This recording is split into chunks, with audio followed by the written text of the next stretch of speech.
Good day mga kahabi, kumusta na kayong lahat? At medyo pasensya na at ngayon lang tayo nakapag-vlog ulit dahil nga sa nagka-problema yung ating YouTube channel. Pero ngayon mga kahabi ay okay na. At balik vlog na tayo mga kahabi, balik YouTube na tayo. Ngayon ay i-share ko sa inyo yung konting tips about sa Ewing na mutation mga kahabi. Paano nga ba ito i-gender at paano mo malalaman yung mga possible cock at possible hen sa Ewing na mutation mga kahabi. Halika, pag-usapan natin.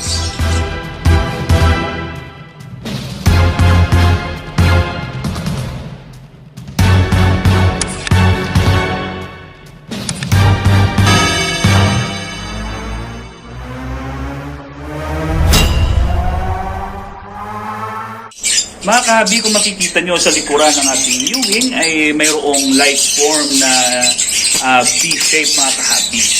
Yan yung tinatawag na kapa or cape mga kahabi. Malalaman niyan kung possible cock at possible hen base sa lapat ng kapa mga kahabi. Sa kanyang shape.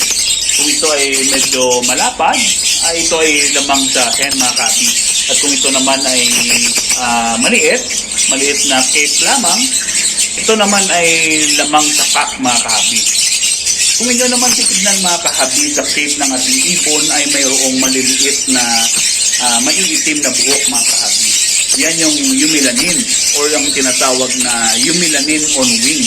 Kaya tinawag yung ating mutation na Ewing dahil nga sa eumelanin sa kanilang likod or sa kanilang pakpak mga kahabi. Yan ay eumelanin on wing. Kung visible mga kahabi ang eumelanin ng isang ibon o ang kanilang baring, yan mga kahabi ay malamang sa hen mga kahabi. At kung titignan nyo naman yung post-cock or possible cock, ay kadalasan ay hindi mo makikita yung kanyang baring or kadalasan pag possible cock ay walang baring mga kahabi.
Ayan mga kahabi, ang ating topic ngayon ay kung paano tayo titingin sa gender ng isang Ewing, kung anong kanilang possible gender mga kahabi. Napakasimpleng tip, napakasimpleng paraan, pero napaka-informative mga kahabi. Sana ay nakatulong sa inyo itong ating munting video. At kung bago ka pa lamang sa ating munting channel ay huwag mong kalimutan na mag-like, mag-share, at pindutin yung subscribe button, yung notification bell, iset nyo sa all mga kahabi para updated kayo sa mga upcoming videos natin na gagawin dito sa ating munting channel. Again mga kahabi, maraming salamat sa lahat ng bird hobbyist sa buong Pilipinas at sa buong mundo. Mabuhay po tayong lahat.